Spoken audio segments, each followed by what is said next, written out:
Hey everybody, I'm up at the lake, not that far from our house, just a few minutes bike ride away. I came out for a bit of fresh air whilst the rain has stopped, and I hope, just looking around, that it's going to hold off at least for 2 or 3 minutes. I don't know how it's been for you these past weeks. Maybe some days have felt very, very busy. That's certainly been the case for myself. As a whole family, we've been getting used to what does it mean to live with new rhythm in these circumstances.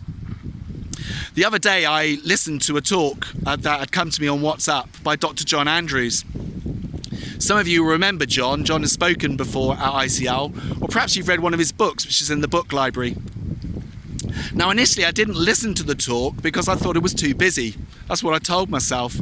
But ironically the talk was about rest, and it's what I needed to hear at the time. In it, John refers to Mark chapter 6 and a particular verse, verse 31. Jesus says there to his disciples, "Come with me by yourselves to a quiet place and get some rest." It'd been a really busy time for them. Jesus has sent them out in twos to the surrounding villages to preach about the kingdom of God, to heal the sick, and to see people delivered from those things which were binding them.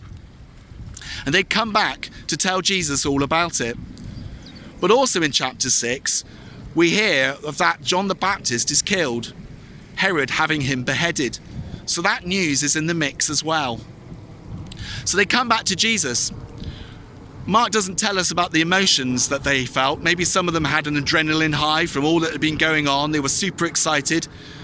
Maybe some of them had heard the news about John. I don't know, of course, whether it had got to them there in Galilee all the way from Jerusalem at that time. But if it had, maybe some of them were shocked and worried by that news. Anyway, they're reporting back to Jesus. But Mark goes on to tell us there were so many people coming and going that they didn't even have time to eat. Has life felt like that at all in these past weeks? And it's in that context Jesus says to them to come away and rest. And so they get in a boat to do so. I'm not standing here by the lake with a 10-point plan for all of us of how to rest, but I want to encourage us to find ways to do so as we're seeking to live in a new rhythm at this time. What's going to help you to renew yourself and refresh yourself physically? What can we do to be keeping fit and keeping healthy?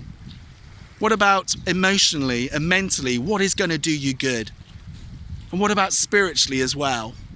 What's going to help you to rest? You might say, well, it is just so busy. You're absolutely right, Andy. It's just busy, busy, busy. Well, maybe if you read on in Mark 6, that might be an encouragement to you.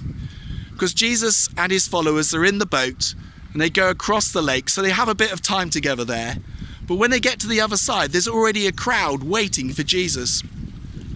Though Jesus is tired, he doesn't say to them, "Go away, come another day." The passage says he has compassion on them and he spends time teaching them. Towards the end of the day, the disciples are worried because there's all these people and what are they going to do? How are they going to eat? And they urge Jesus to send them away. But Jesus says to them, "You give them something to eat." That must have seemed absolutely mission impossible. Really? In John's account, in his gospel, we find out that there was a boy who had his packed lunch with him. Some bread and some fish. I expect when he set out that day from home, he didn't expect anything like what was going to happen. Jesus took the bread and the fish. He prayed, he gave thanks, he blessed it, and he broke it. And if you know the story, it multiplied and it fed the crowd. Much to the amazement probably of the disciples, plus the boy who had quite a story to tell in the weeks to come. Maybe we feel a bit like that today, like the disciples. We're just surrounded by circumstances that seem too much. And what can we give? But I believe even if we're in that kind of situation, we can ask God to give us the grace and the strength and the peace and the wisdom that even though what we have might seem small or insignificant, the Lord can take that and use it in our circumstances.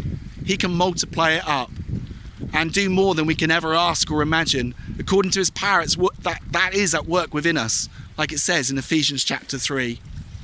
So I want to encourage us, even if it's very busy this week, to know that he is Emmanuel, God with us. But I finish with that reminder of Jesus' words about rest, and encourage us all to find ways to do so. Come with me by yourselves to a quiet place and get some rest. Hey, thanks for watching. I'm going to put this phone down now because my arms are really aching. Have a good week. Bye for now.